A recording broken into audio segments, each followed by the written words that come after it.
A verdade é que a gente, em vários momentos na nossa vida, no dia a dia, nós vamos sempre estar diante de situações, de dilemas, de situações que vão provar a nossa devoção ao Senhor, não é assim? É assim ou não é?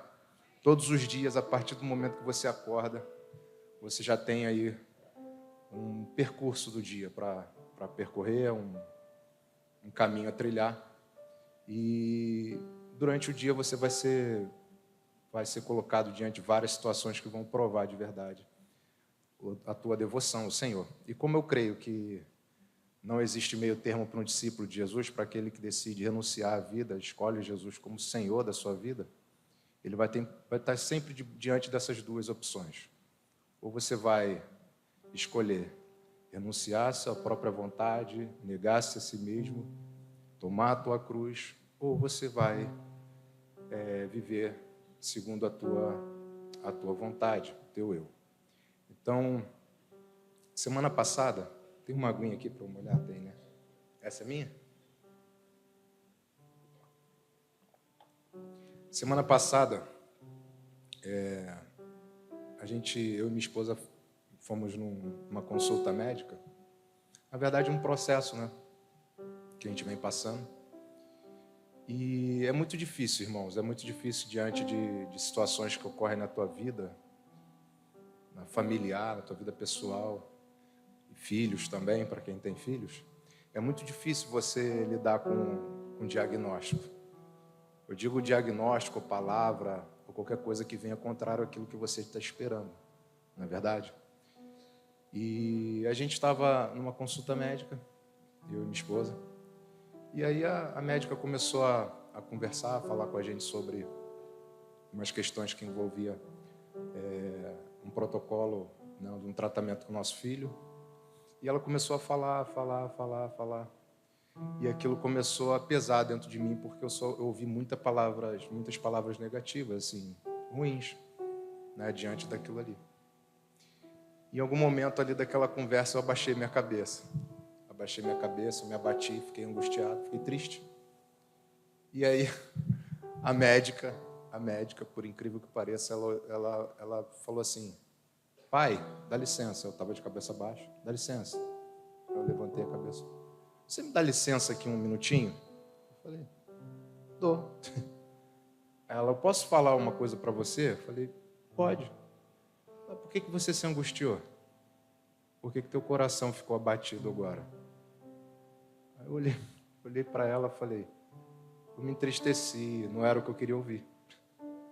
Aí ela falou assim para mim, você não sabe que a última palavra não é minha? Foi assim mesmo, irmão, que eu percebi. Ela, você não sabe que a última palavra vem de Deus? Eu olhei para minha esposa, olhei para Amanda, eu falei, meu Deus, eu fiquei pensando, Jesus, vim aqui apanhar, né? E ela falou, posso falar mais algumas coisas para você? Eu falei, fica à vontade. Fica à vontade.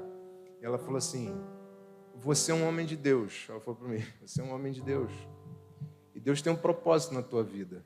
Inclusive, tudo isso que você está passando faz parte do teu crescimento, faz parte de tudo aquilo que Deus quer construir na tua vida. Você crê nisso? Eu falei, creio. E aí, meus irmãos, imagina, né? Você...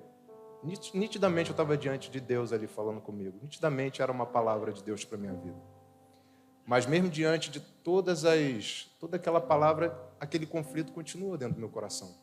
Eu ainda estava diante de um conflito de alma, de sentimento. Porque as palavras pesam, não é assim?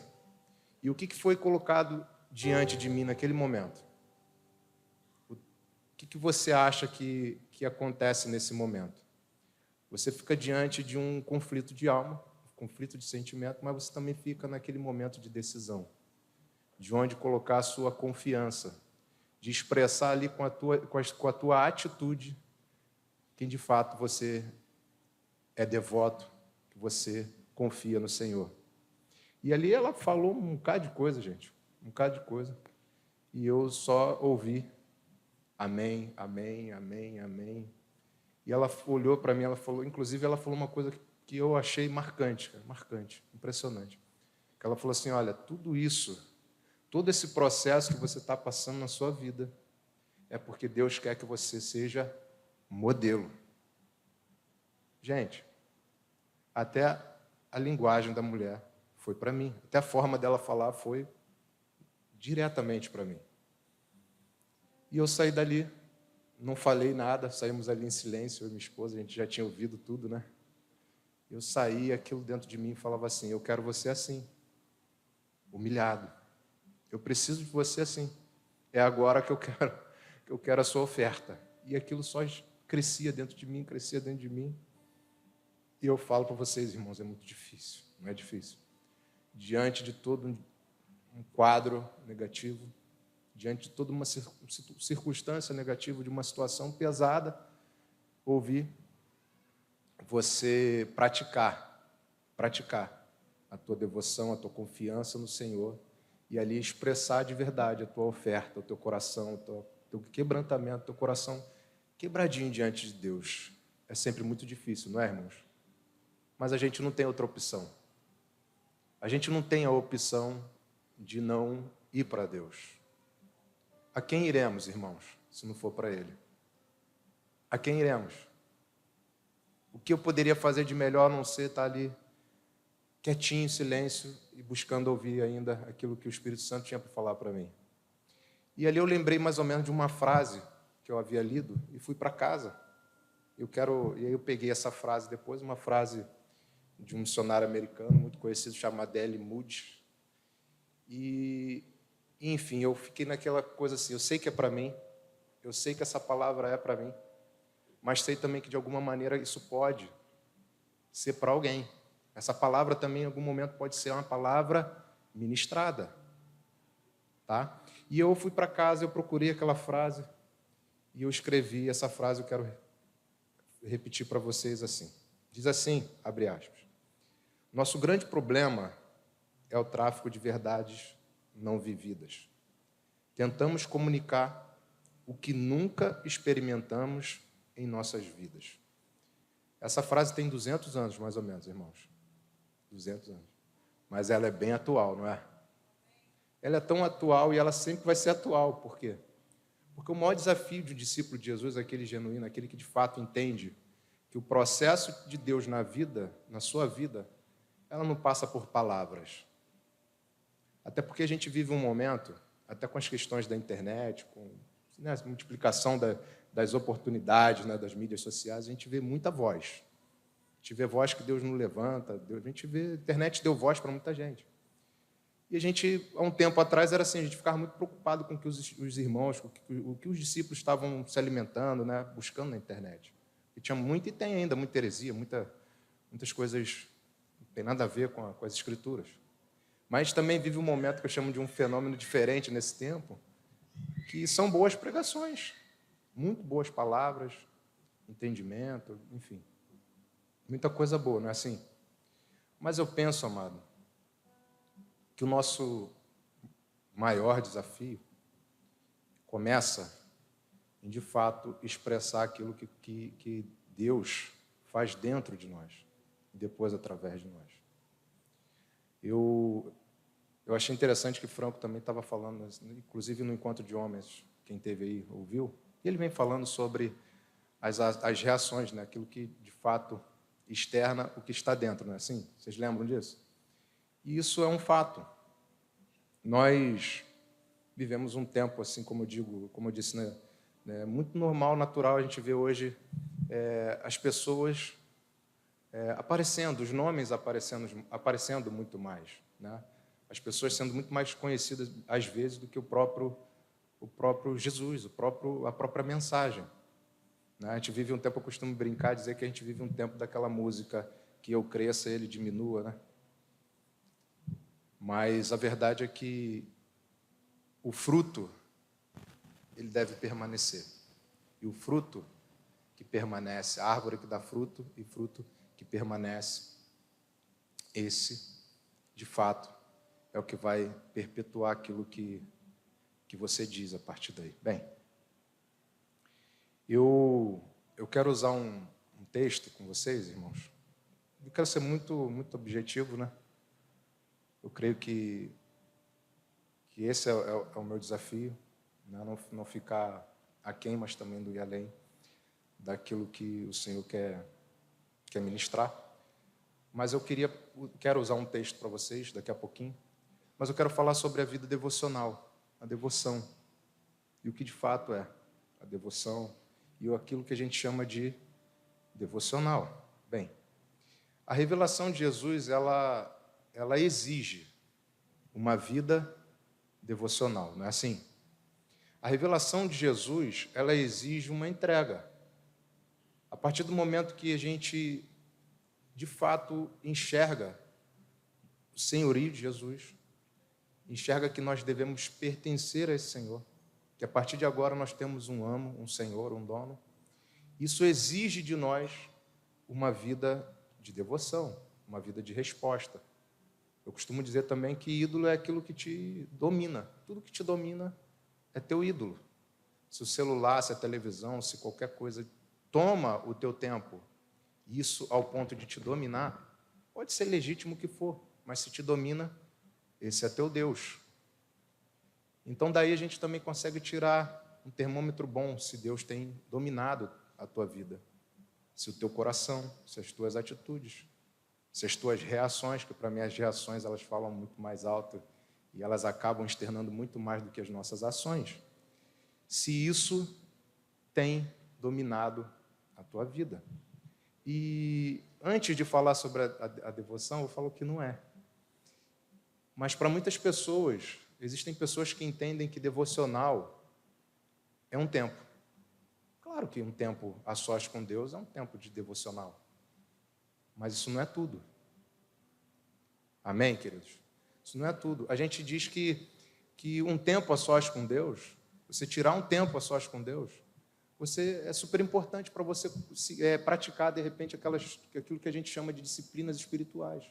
Você tem um tempo de oração, de qualidade, de jejum, de leitura da palavra, um tempo onde você se desliga, né, para dar ali um tempo a sós com Deus e ali crescendo com o Senhor, buscando. Mas isso, por si só, não é a devoção. É um tempo. Mas a gente corre esse risco por conta do nosso dia, da nossa correria, por conta da rotina, por conta de várias situações. Muitas vezes a gente passa o dia inteiro e, no final das contas, que tem que, entre aspas, produzir, a gente sequer lembra, percebe que nem falou com Deus naquele dia. Não perguntou ao Senhor como seria e como vai ser o nosso dia, como vai começar e como vai terminar, como vai ser o nosso dia hoje. Então, queridos, a vida devocional, e o devocional não é um tempo específico. O tempo específico é um tempo específico e temos que ter realmente um tempo desligado de tudo. Até porque, como eu falei, hoje os apelos, hoje as janelas de tudo, né? Tudo é muito barulhento, é tudo muito poluído de som, de imagem, celular, que eu brinco, né, que o celular hoje até faz ligação. O celular hoje até liga, né? Tem até a opção de ligar, porque ele faz tudo. No final, você até usa ele para ligar. Mas é assim, a gente corre, mas a vida de devocional, uma vida de devoção, ela é uma vida dinâmica de um discípulo. Ele acorda, ele já tem que renunciar, já tem que ali começar ali um tempo de comunhão com Deus até em espírito. Muitas vezes na correria você está ali orando, falando com Deus em espírito, não é assim? E o tempo inteiro buscando ter reações, atitudes, uma vida dinâmica daquele dia, de uma vida de devoção ao seu Senhor.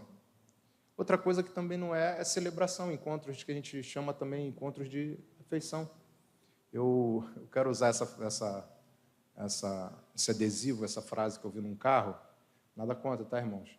Mas eu sei, não sei se vocês já viram, mas de vez em quando eu vejo assim no adesivo de carro assim, domingo sem missa, semana sem graça. Não sei se vocês já viram isso. É engraçado, porque acho que a frasezinha de efeito, né? Mas domingo sem culto, vamos dizer assim, vamos usar uma expressão bem crente, né? Domingo sem esse encontro aqui, é uma semana sem graça? Deveria ser? Deveria? Não pode ser. Porque esse encontro de celebração é maravilhoso, não é bom demais, né? Estar aqui no meio dos irmãos e você percebe, você sente, você se emociona. É aquele momento de celebração, aquele momento de comunhão com o corpo, com a igreja, e é onde nós também trazemos, nós também servimos. Né? Num abraço, numa palavra, é bom rever os irmãos, mas isso aqui, para muitas pessoas, isso aqui é uma carguinha na bateria. Aí chega na segunda, diante dos momentos de devocional, diante daquele momento, daquela correria que exige dele uma prática, exige dele uma entrega, o que acontece? A carga já abaixou, igual o balãozinho japonês.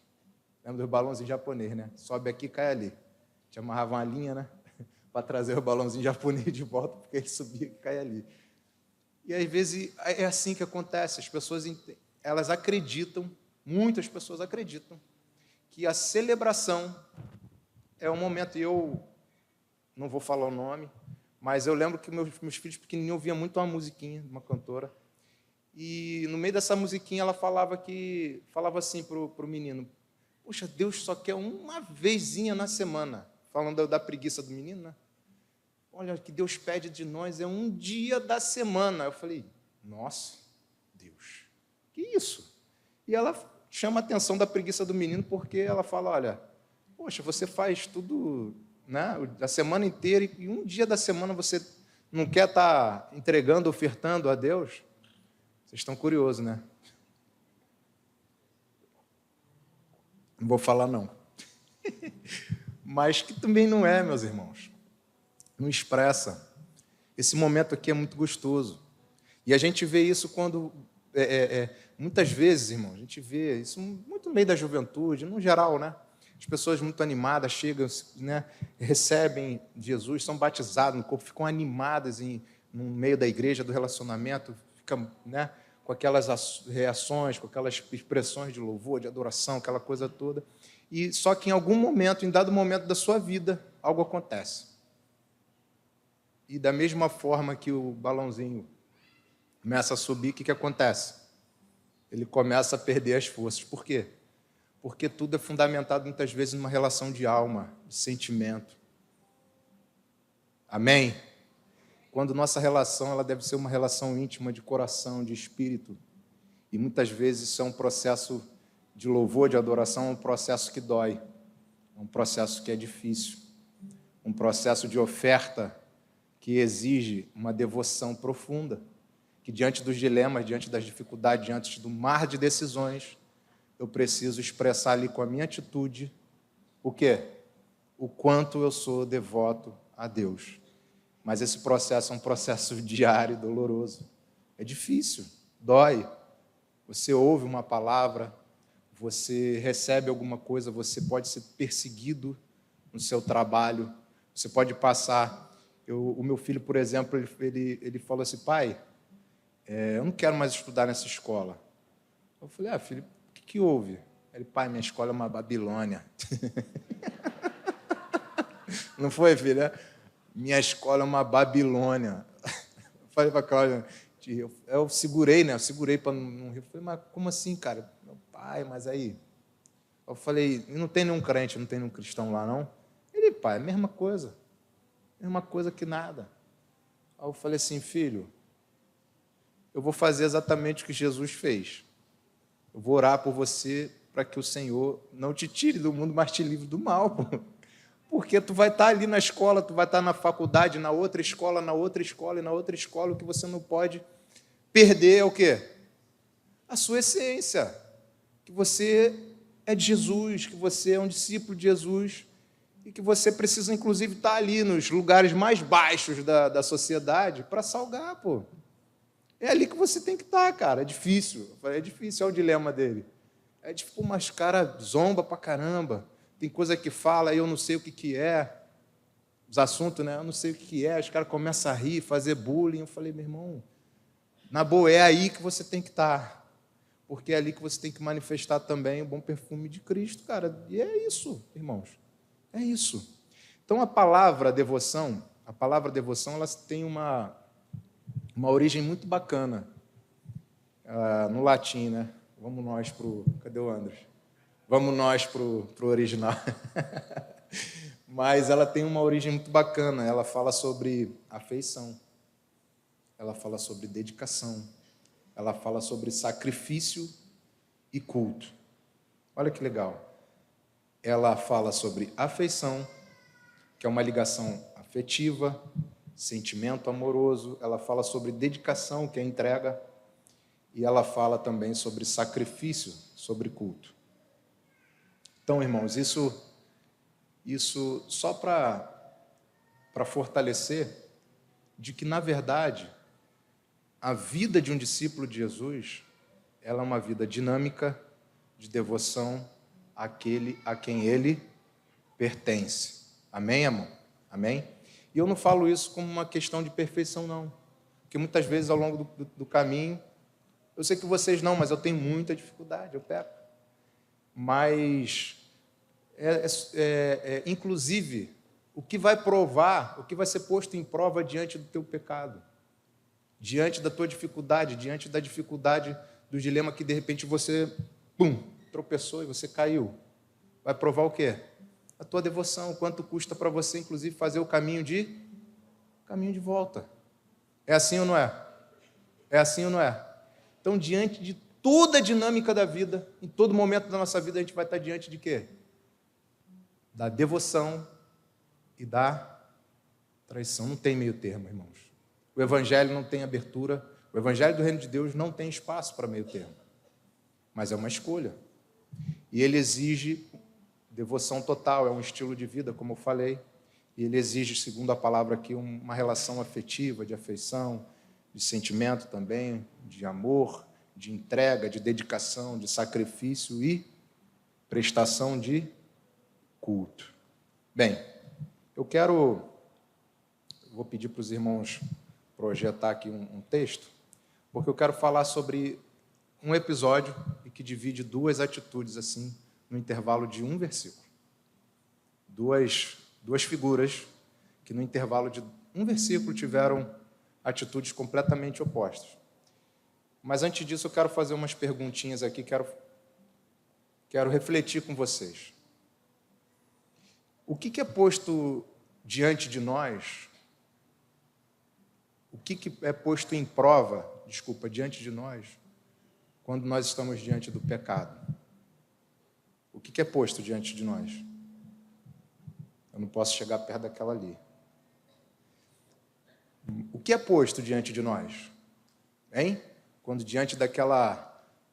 Thales já cantava isso, né? Tá alto. Quando a gente cantava já a musiquinha do Thales, né? Que todo dia o pecado e me chama, assim. Aí ele fala, mas eu escolho Deus, eu escolho ser amigo de Deus, não é assim? Eu escolho Cristo todo dia. Não é assim, amado? Então, diante do pecado, diante daquela coisa, daquela tentação, vamos dizer assim, o que é posto diante de nós? A nossa vida de... Fala para mim, fala para ouvir, irmãos. Deixa eu ver se tem gente aí. A nossa vida de devoção, a nossa escolha. O que é posto diante de nós em prova quando nós estamos diante da falha humana, das decepções? O que é posto diante de você quando, por algum motivo, você se decepciona com alguém? Hein? Isso eu boto todos. Né? Pode ser parente, família, esposa, marido, mulher, irmãos, claro, irmãos em Cristo, né? Líder, pastor, discipulador. O que é posto diante de você quando você está diante de uma falha humana? O que isso prova de você? O que isso exige de você? Hein? Fala para mim. A nossa devoção. Você já tem a resposta, então na próxima vai vir mais forte. Mas diante da falha humana, diante da dificuldade, eu não posso parar ali. Diante da falha humana, diante das decepções, diante daquilo que você, inclusive, aos seus olhos, a sua concepção seu conceito de correto, porque muitas vezes diante da falha humana que o errado sou eu. Mas diante desse entendimento, o que é posto em prova quando você está diante de uma falha humana? A tua devoção. É assim ou não é? Diante da injustiça, é assim ou não é? Porque no final das contas, quando você levanta uma barreira, quando a gente cria dificuldades e levanta a barreira com alguém, o que acontece com a nossa relação com Deus? o que acontece? Hein? Ela é quebrada. Se eu levanto barreira contra alguém, se eu levanto um muro de separação contra alguém, contra o meu irmão, por mais errado que ele esteja, automaticamente a minha relação com Deus ela é comprometida. Amém? O que é posto em prova? O que é posto em prova diante de nós quando nós estamos de frente para a tribulação, para as aflições, quando o mar começa a crescer assim na frente, assim, quando começa a balançar, como eu falei para vocês no início, diante lá da médica, lá, o que fica para nós? O que prova em nós? O que é posto em prova? A nossa vida de devoção. Eu não sei o que você está passando. Eu não sei como tem sido as tuas reações, o teu comportamento, a tua reação mediante as aflições, as tribulações, ao mar. Eu tenho um marinheirinho que anda comigo lá, né? Eu falo sempre para ele, filhão, mar brando não forma bom marinheiro. Porque muitas vezes a gente vive naquela crise, eu ouvi isso de um jovem uma vez, depois que eu me converti, meu irmão, deu tudo errado. Eu falei, depois que você se converte, parece que o negócio, o cara só foi eu começar a caminhar com Jesus, meu irmão, até o que não aparecia mais começou a aparecer, começou a minha vida virar de cabeça. Está uma loucura. Eu falei, cara, isso é bom, Porque o inferno se incomoda mesmo. Se tua vida como discípulo está tranquila, calmaria, tem alguma coisa de errado mesmo. Eu falei isso, e outra coisa é porque Deus ele quer te moldar a imagem de Jesus. E como que você vai ser moldado à imagem de Jesus se você não for experimentado? Como que Jesus vai ser moldado em mim se eu não quiser passar pelas dificuldades, pelas aflições da vida? Mas o que é posto em prova? A minha devoção. E diante das perseguições? Está quase. E diante das perseguições, o que é posto em prova? A devoção.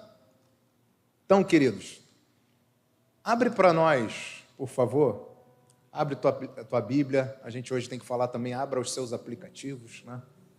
Abre os apps. Vou ler com vocês um texto que está em Marcos capítulo 14. Um episódio muito conhecido, todos nós, mas que unem duas figuras interessantes, né? E com decisões opostas, como eu falei. Eu vou ler a partir do versículo 3. Temos? Que pode ser que eu leia com a versão um pouquinho diferente. Bem, diz assim Marcos capítulo 14, versículo 3 em diante, diz assim: Estando ele em Betânia, reclinado à mesa, em casa de Simão, o leproso, veio uma mulher trazendo um vaso de alabastro com preciosíssimo perfume de nardo puro. E quebrando o alabastro, derramou o bálsamo sobre a cabeça de Jesus. Indignaram-se alguns entre si e diziam: para que esse desperdício de bálsamo? Por este perfume poderia ser vendido por mais de 300 denários e dar-se aos pobres. E murmuraram contra ela. Mas Jesus disse: deixa, por que a molestais? Ela praticou boa ação para comigo, porque os pobres sempre os tendes convosco, e quando quiserdes, podeis fazer-lhes bem. Mas a mim nem sempre tendes. Ela fez o que pôde. Ela fez o que pôde. Antecipou-se a ungir-me para a sepultura. E em verdade, vos digo, onde for pregado em todo o mundo o Evangelho, será também contado o que ela fez para a memória sua. Bem, eu quero só abrir aqui, a gente A gente poderia pegar contexto histórico aqui, falar sobre o vaso, né, como às vezes a gente faz, né, falar do óleo, do nardo, mas eu quero falar da ação. Antes, se vocês me suportarem, eu quero contar um outro episódio da minha vida, antes da gente seguir. Eu um dia fui convidado para ministrar em outro país, né, participar de um encontro com jovens. E aí, quando eu recebi aquele convite, eu fiquei feliz. Eu falei, caramba, pô, que legal, né? Que legal. E eu fiquei animado, né, com a possibilidade. E aí eu fui tudo espiritualzinho para Deus, né? Daquele jeitinho. Senhor, querendo quebrar aquela síndrome de originalidade. Não, Senhor, eu quero ser fiel. Eu quero estar ali, Pai. Me usa, mas eu não quero... Eu quero estar ali com o Senhor, eu quero que o Senhor tenha liberdade, pá, aquela oração. E eu sei que papai foi só registrando aquilo ali. Ele foi só, tá bom, vamos nós. Bem, fomos para lá. Como eu falei, era outro país, eu falei, já sei da dificuldade do idioma, né, da língua. Aí chamei no primeiro dia, eram 5 dias, irmãos, 5 dias eu ia estar ali ministrando 5 dias direto. No primeiro dia que eu cheguei lá, primeiro dia, eu comecei a sentir uma dor aqui. Quem já teve crise de rins aí? Cláudio sabe como é que é, Cláudio. Eu não desejo, eu não tenho inimigo a falar para o meu pior inimigo, não. Eu não desejo para ninguém. Vocês já tiveram? Quem já teve problema? Aí, já um bocado de gente. Então, vocês sabem o que eu estou falando, né? Eu comecei a sentir um peso. Não era uma dor, não, cara. Era um peso diferente aqui atrás. Um incômodo. Eu nunca tinha passado por isso, não. Então, eu não identifiquei. Eu comecei a sentir um incômodo aqui, um incômodo. Falei, pô, vou alongar, né? Atleta, vou alongar. E a dor não passava. E ali a gente começou a passar um horário da manhã ali e foi uma bênção. E eu com aquele incômodo ali. E ali, uma irmãzinha foi orar por mim. Não pela dor, não. Eu estava ali, fui orar, agradecendo a Deus por aquele tempo, aquele momento de palavra, né, de comunhão ali com os irmãos. E, de repente, essa irmã começa um portunhol também, né, tentou ensaiar um portunhol, mas ela começou a falar, Senhor, obrigado pela vida do Marcelo. O Marcelo é uma bênção. O Marcelo veio aqui para... Rapaz, eu falei, eu nunca ouvi tanto alguém falar Marcelo. O Marcelo para cá, Marcelo para lá. Aí um irmãozinho, não, na hora, irmãos, eu falo para vocês de coração, eu entendi na hora. Na hora, eu entendi o recado. Na hora. Foi assim, ó, vum. Quando a irmã começou que os irmãos vêm do Brasil para tantos anos e falam a mesma coisa, e o Marcelo. Aí o irmão foi subir, né, para tipo, dar aquela... Aí eu olhei, dei aquela olhadinha, eu falei assim, segura, deixa. Ele ia falar para a irmã meu nome. Não vou nem falar meu nome, estou brincando. Mas o Marcelo, eu nunca ouvi tanta vez, tanto Marcelo. E eu saí de cima do palco ali, daquele espaço ali, desci, sentei, a minha esposa estava rindo pra caramba. E aí, Marcelo? Eu falei, tá bom. Aí fiquei com a dor e com o nome de Marcelo. Com a dor, ali o Espírito Santo começou a falar. Foi esse que você quis, não foi? Pediu? Aí a gente lembra logo de várias coisas, inclusive do nosso amigo Flecha, né, que a mensagem supera o instrumento. Lembra disso? Ali eu sabia que tinha um trato ali. E foram 5 dias de muita dor. Aí depois pararam de me chamar de Marcelo, porque avisaram para a irmãzinha, para os irmãos, que meu nome era Rafael. Pararam de me chamar de Marcelo, mas a dor persistiu e ficou ali 5 dias. Eu fiquei ali com o Senhor e eu entendia, eu compreendia que não era sobre mim. Por que eu estou falando essa história? Porque quando a gente volta para cá, para a ação dessa mulher, nem sequer fala o nome dela. Vocês repararam isso? Sim ou não? Aqui Jesus termina falando que será também contado o que ela fez para a memória sua. Mas quem era ela? Tem gente que ainda debate sobre isso, mas a verdade é que eu quero usar isso aqui. Não é falado o nome dela. E o que é falado aqui, amado? É o que ela... E eu digo, amado, essa mulher, ela conseguiu conectar aqui, conseguiu expressar num único momento, episódio, ela reuniu tudo aquilo que a gente falou agora sobre as características de uma pessoa devota. Imagina essa mulher muito grata pelo Senhor. Essa mulher, inclusive, assim, dentro desse contexto, momento histórico aqui, o contexto já estavam tramando, inclusive, a morte de Jesus, prender Jesus. E no meio dessa situação, eu imagino uma mulher completamente grata ao Senhor. Aqui diz que se a gente for falar, por exemplo, aqui fala de 300 denários, seria 1 ano de trabalho. 1 ano de trabalho. Se for falar de preço, de custo, aqui de valor. Imagina você pegar 1 ano do seu trabalho agora, né? Esse seria o custo do nardo. Esse seria o custo, preço do que ela rompeu ali na cabeça do Senhor. Esse seria o custo. Inclusive, há quem diga aí, diante dos cálculos aí, que o que ela fez foi 10 vezes mais o valor que Judas, inclusive, recebeu para trair Jesus. E essa mulher, ela tem uma atitude totalmente extrema, porque ela rompe esse vaso de alabastro, ela unge o Senhor, e ela começa a secar os pés do Senhor com o seu próprio cabelo. A mulher tinha que andar com o cabelo coberto, inclusive. A mulher ela não tinha muito espaço no jantar. Então ela rompeu com todo o protocolo, ela se humilhou, ela correu o risco de ser julgada como foi. Os mais espirituais falaram assim, não, a gente podia vender isso aí e dar aos pobres. Mas a verdade é que eles murmuraram contra ela, porque eles viram um valor, eles fizeram um cálculo. Não foi isso que aconteceu? É bonitinho, era legítimo dar aos pobres ou não?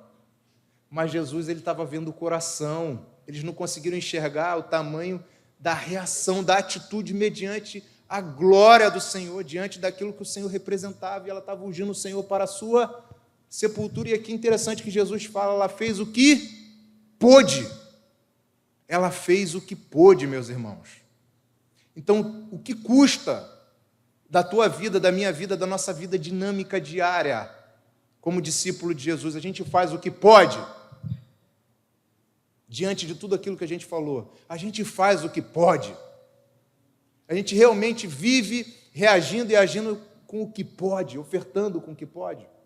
Porque é isso que expressa a tua devoção, a minha devoção, a nossa devoção. Se você faz o que pode, se você rompe as barreiras, os limites do tempo, do cansaço, das tribulações, da angústia, do pecado, de tudo aquilo que a gente está conversando aqui, se você reage assim, com o coração quebrantado, contrito diante de Deus, ofertando a Deus tudo o que você tem, fazendo o que você pode, é isso que o Senhor quer. É devoção total. E eu li até o 10, não foi? Até o 9? Põe o versículo 10 aí, por favor. É onde a gente vai terminar. Como eu falei, por um intervalo de um versículo, tem 2 ações, 2 atitudes, 2 comportamentos completamente opostos. É o mesmo texto, episódio diferente, reações diferentes, ações diferentes, num único intervalo, né, de um versículo, como eu falei, mas que une duas pessoas. E diz assim, versículo 10, e Judas Iscariotes, um dos 12, foi ter com os principais dos sacerdotes para lhes entregar Jesus. Bem, aqui houve um pacto de traição.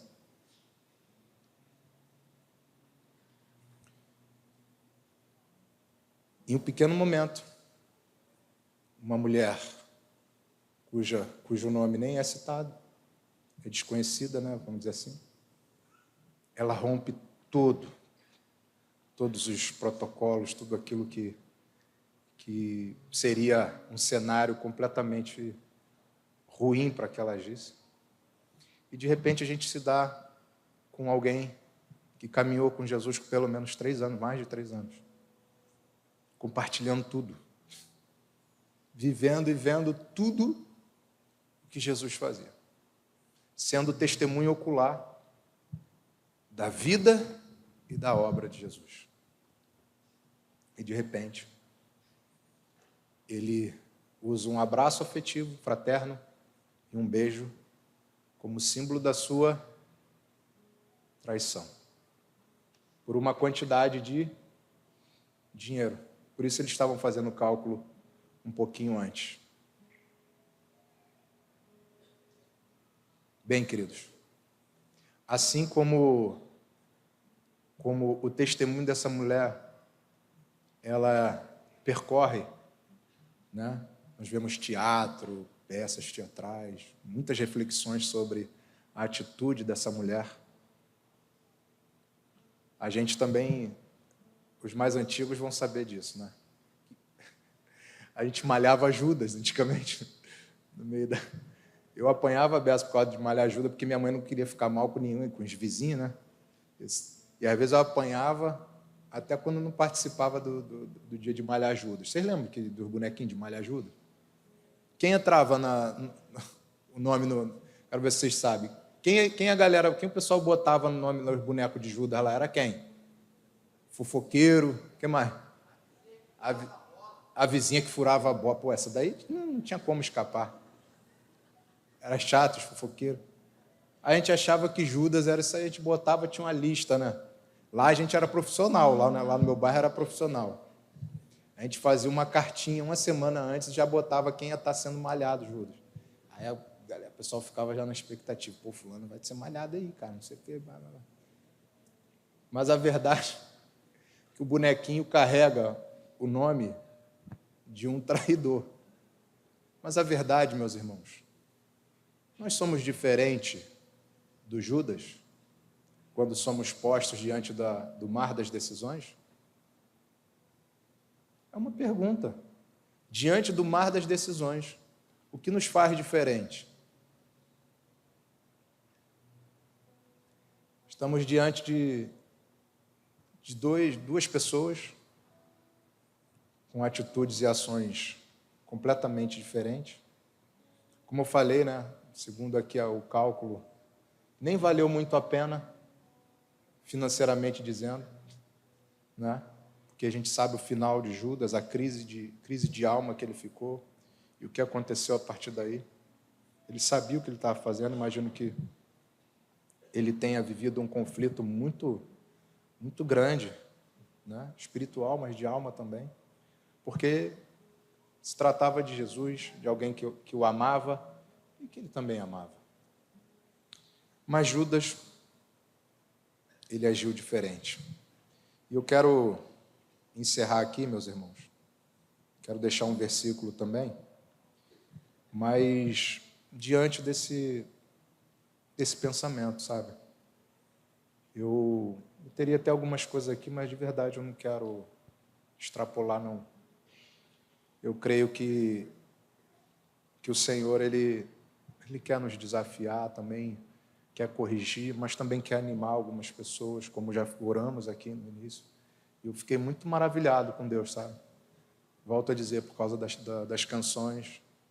Eu gosto muito quando acontecem essas conexões assim de Deus. É uma prova, sabe? É uma prova cabal, real, de que realmente Deus quer ministrar aquele assunto ali, de que Deus está conduzindo para aquilo. E eu vou terminar com um texto e dar um exemplo também. Esse aqui eu peço que vocês me suportem, porque eu gosto sempre de falar. Eu penso muito na vida de Lázaro, por exemplo. O que aconteceu com a vida de Lázaro depois que ele experimentou o milagre da ressurreição, né? Imagina o Lázaro tranquilão. Era bom ser amigo de Jesus? Era bom? É bom ser amigo de Jesus, gente? A Bíblia diz que Jesus amava Lázaro, cara. Isso é bom ou não? Ele era amigo de Jesus, estava tranquilão, uma vida tranquila, até morrer. Um dia Lázaro morre, morreu Lázaro. Jesus, tranquilão também, para muitos atrasado, né? Mas Jesus tranquilão, volta, e o que acontece? O que acontece? O milagre acontece. Jesus ressuscita Lázaro. E o que acontece com a vida de Lázaro a partir desse momento? Já era. Começam ali a fazer, a espreitar, a fazer uma tocaia. Os caras queriam matar Lázaro. Por quê? Por quê? Por que queriam passar Lázaro, irmão? Porque ele era um sinal, ele era uma evidência de quê? Da glória de Deus, da manifestação do poder de Jesus. Por isso que queriam pegar Lázaro. A tua vida, forte isso, né? A minha vida, a tua vida. Não, nós não vamos ter mar brando, irmãos. Nós não vamos ter. Essa semana passada, desculpa, me perdoa, irmãos, eu falo que eu vou fechar, minha esposa depois me bate a beça, ela fala, para com essa mania de falar que vai fechar. Tu nunca vai fechar. Bem, estou eu em casa, prometo, irmãos, eu vou fechar. Não vou prometer. Mas estou eu em casa, cara, e daqui a pouco eu ouvi um barulho de parecer vidro quebrando. Eu estava com o carro assim no cantinho da calçada, eu moro na curva. É uma curva, uma rampa assim, uma curva. E meus irmãos, eu acabei de pagar a minha calçada, o conserto da calçada, né? E o caminhão do lixo, ele brincou com a minha calçada. Ele subiu, Cláudio, já tínhamos quebrado, né? Mas dessa vez, tu não faz ideia. Dessa vez ele entrou ali, meu irmão. Mas ele pegou ali a metade da calçada, ele levou tudo, saiu quebrando tudo. Tudo. Só que detalhe, quando eles param um pouquinho mais em cima, eu botei a cara na janela e falei, irmãozão, cuidado com a curva, hein? Porque eu vi que tinha carro estacionado, que não ia dar para ele passar ali, que ele ia ter que buzinar para o pessoal tirar o carro. Bem, não me ouviu. Mas não me ouviu mesmo. Não me ouviu mesmo. E ele subiu. Mas subiu daquele jeito, né? Igual quando eles chegam no período de Natal. Já viu Colúbio no Natal? É assim, filho. Ele sai gritando, Natal, Natal, ho, tem para tu dar um dinheirinho, né? Subiu, quebrou tudo. E aí os vizinhos, Rafael, aquele negócio, né? Desce aqui. Aí o cara da Colúbio, chefão, desce aí, por favor. Aí eu falei, fica tranquilo. Mas o coração, né? Começa a tremer, né? Aí desci. Cara, ó, fica tranquilo que a gente vai resolver. Falei, tá bom. E os vizinhos, né? Parecia que era a calçada deles. Pô, mano, Rafael, o que tu vai fazer? Não sei o que, tá errado. Não sei o que, já aquele motim, né? Tu começa a ouvir as vozes. E as vozes de confusão. E vem voz. Muitas vozes. E aí eu tentando falar com a Amanda, minha esposa estava lá em cima, para ela descer também. E aí, de repente, o rapaz falou assim, pô, meu amigo, me perdoa, porque é a minha primeira vez nessa rota. Eu estou cobrindo férias e, pô, cara, eu achei que fosse dar. Eu falei, tu achou, cara? Eu achei. Tá bom. Vou tirar foto aí, vamos, tal, aí os vizinhos, já sabe como é que é, né? Aí, conclusão, os vizinhos foram espalhando, eu fui conversando com eles, eu falei para ele ficar calmo, sentar na calçada e tal. Conclusão, irmãos, daqui a pouco tinha uma menina, né, da Colúrbia, ela falou, pô, chefe, tu não consegue uma água para a gente, não?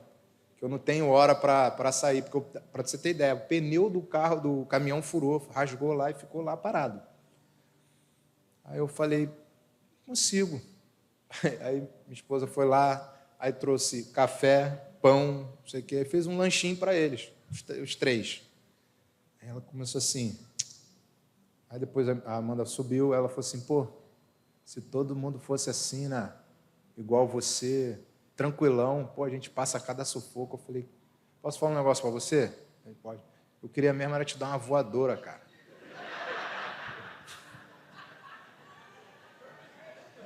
Falei para ele, a minha vontade mesmo era sair pegando, cara. Sério, pô. Aí o cara, sério, chefe? Eu falei, sério, pô. Mas sabe por que eu não faço? Porque Jesus não faria isso, pô. Vamos tomar um café aqui. Aí até tirei da calçada do vizinho atribulado. Passei para cá, eu falei, vamos sentar aqui, pô, nessa calçada aqui, na quebrada. Aí vamos. E aí a gente começou a falar, comecei a falar, pô, legal, cara. Pô, tu é crente? Eu falei, sou crente mesmo, sou crente. Sou crente. Sou crente, cara. Pô, que bênção, né? Eu sabe como é que é? Eu falei, sei como é que é. E aí comecei a conversar. Depois despedi eles, falei, ó, fica tranquilo, qualquer coisa me chama aqui. Deus abençoe. Eles saíram de madrugada mesmo, porque ninguém vai buscar o caminhão, né? Ficou o lixo tudo parado. E aí eu fiquei pensando, falei, mas o coração, como é que estava a carne? Bom, falei, cara, mas você tem que controlar, porque o que fato ali pôs em prova é o quê? Minha devoção, pô, meu testemunho, a minha vida, pô. E aí esse era o problema de Lázaro. O cara, ele nasceu de novo, pô. Ah, Rafael, bonitão, né? Você é perfeito. Não sou não, irmão. Eu não sou mesmo. Longe demais. Mas nesse momento a gente tem que... Alguma coisa você vai ter que fazer. Você pode envergonhar Jesus. Até porque, imagina, né? Vizinhança toda. Tu demora uma porção de tempo para construir, não é assim? Ó a calçada. Fica um tempão para fazer a calçada. A obra de crente. Um tempão para fazer a calçada. Passa um carro lá descontrolado e quebra tudo assim, é nosso testemunho. Ouse pisar fora da faixa. Você vai ver como é fácil e rápido desmoronar. Amém? Projeta aí, e agora é aquela hora de fechar. Projeta para nós Marcos capítulo 3, versículo 14, meus irmãos.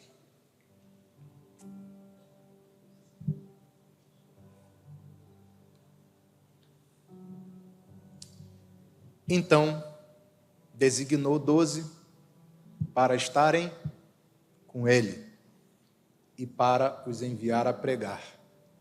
Jesus designou 12 para quê, mano? Volta lá. É só esse pedacinho que eu quero, tá? Jesus designou os 12 para quê? Fala mais alto que eu acho que dá. Mais uma. Estar com ele. Qual é a primeira vocação de um discípulo de Jesus? De um escolhido, de alguém que ele chamou, designou. Qual é a primeira vocação? Qual? Estar com ele. A partir desse momento, meus irmãos, a partir desse desenvolvimento de amizade, de relacionamento, de comunhão, de tempo com ele, de uma vida de devoção a ele, de prazer de estar com ele, o que acontece depois? Ele nos envia. A ordem é essa.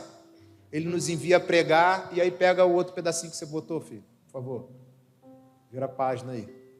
E exercer autoridade de expelir demônios, mas exercer autoridade. Ou seja, o pregar, a autoridade, ela inicia-se num tempo de relacionamento com ele. Amém, meus irmãos? Então, que a gente desenvolva de verdade um relacionamento profundo com ele. Porque essa é a minha vocação, é a tua vocação, pessoal. E volto a dizer, eu não sei como você entrou aqui. Eu não sei. Eu não sei como tem estado tua vida diante dos dilemas, diante do pecado, diante dos deleites. Né? Diante dos deleites. Né? Um friozinho desse, a alma pede o quê? Pipoquinha, Netflix, filminho. Eu sei que a de vocês não, mas a minha pede. Ah, eu sabia que tinha mais alguém comigo. Mas diante dos deleites, é isso que acontece. Diante das tribulações, diante do mar alto, diante do pecado, diante de tudo aquilo que fica na nossa frente, nos convidando para trair, para fazer o contrário daquilo que nós decidimos, escolhemos viver. Amados, ser um discípulo de Jesus é difícil, mas o que nos basta é a graça de Deus. É ela que te sustenta, que me sustenta. É a graça de Deus. O poder de Deus, ele é aperfeiçoado onde, meus irmãos? Na fraqueza. E volto aqui rapidinho. A médica olhou para minha esposa, essa médica falou assim, olha, deixa eu falar uma coisa para você. Mirou para ela, falou assim, você é forte. Falou para ela, lembrei que ela Se você é forte, mãe, deixa eu falar uma coisa para você, você é forte, você é forte, você é forte. E eu, amém, amém, amém. E a gente ficou constrangido com esse amor de Deus e o dilema continua. Essa palavra foi falada, mas eu saí dali, eu continuo com as mesmas dificuldades. Quem me conhece sabe. E eu sei que você também tem. Todos nós temos. Mas diante disso daí, o que Deus quer construir contigo, comigo, é uma vida de relacionamento. É uma vida de dependência, de devoção, de entrega. E vai ser fácil? Ninguém disse que seria fácil. Jesus não falou isso. Jesus falou, nega-se a si mesmo. Toma a tua cruz e siga-me. Então é cruz, é morte, é renúncia. É não presidência de ego, meus irmãos. É dor. É custoso. Vai custar, mas também vai valer a pena.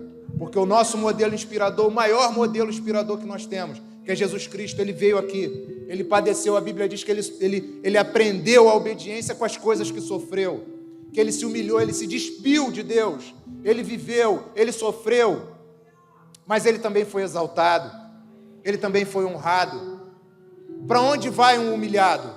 Quem pode descer mais do que um humilhado? Humilhado é humilhado. O que acontece com o humilhado? Ele é exaltado, Deus te levanta. Então volto a dizer, eu não sei como você entrou aqui, não faço ideia, mas Deus sabe o teu desânimo. Você veio aqui já na frente, inclusive, e eu creio na palavra, eu creio na oração. Nós estamos aqui, você está aqui porque você crê como eu. Você crê que Deus é poderoso. Deus é poderoso para te libertar do pecado, para quebrar com os vícios. Deus é poderoso para romper com aquilo que te limita a ser totalmente dele. Deus é poderoso. Mas você precisa dar um passo. Você precisa sair da inércia, você precisa se movimentar. Você precisa estar com ele, porque sem ele você não pode fazer nada. E ele mesmo disse, sem mim nada podeis fazer. Então, ao começar o dia, ao terminar o dia, você tem que ter certeza de que tudo que você fez, toda a movimentação do teu dia foi regado pela presença dele, foi regado pela direção dele. Esse é o desafio de um discípulo de Jesus, ser guiado pela presença do Espírito Santo, porque é assim que nós vamos vencer. E ele disse isso. Tem de bom ânimo, por quê? Porque eu venci. E é esse poder que está em Cristo, foi derramado em nós também. Essa autoridade, como eu falei, ela vem a partir do momento de uma relação com Ele. E a partir daí você vive. Você pode ter muita autoridade para acordar e falar, Senhor, o que faremos hoje? É assim que acontece. Senhor, como vai ser nosso dia? Senhor, como vai ser meu dia hoje? Você pode experimentar isso em nome de Jesus. Eu também quero experimentar isso. Isso é um desafio que eu tenho falado com Deus. Quando eu saí daquele consultório, eu falei, Senhor, eu quero. E eu sei que não vai ser fácil eu lutar contra os meus pensamentos, contra as minhas fragilidades, contra as minhas limitações, mas eu quero porque eu sei que não existe outro alguém, que não é questão de lugar, é uma questão de estado, de decisão, de um estilo de vida. E eu decidi que eu posso ir todo quebrado, meus irmãos, mas eu não vou abandonar. E se um dia eu cair, que eu não sou perfeito, volto a dizer, eu quero que o Senhor me ajude a fazer um caminho de volta. Amém ou não amém? Você nasceu, está aqui para ser um milagre de Deus. A sua vida como crente precisa incomodar o inferno. Precisa fazer barulho realmente. Tem que ser assim. Não pode ser brando. Tem que ser no olho do furacão.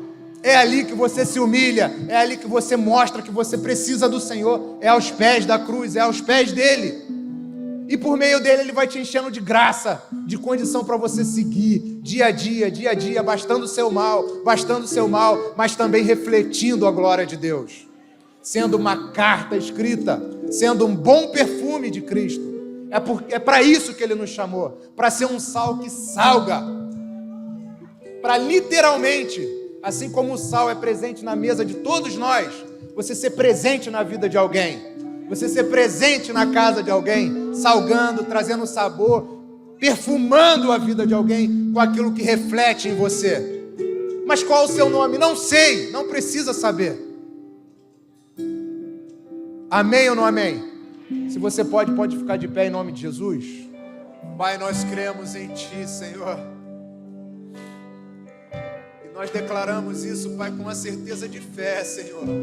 É com o coração cheio de fé, Deus. E assim passamos esse tempo todo da manhã, Pai, declarando, Senhor, a Tua grandeza, o quanto nós dependemos de Ti, Senhor.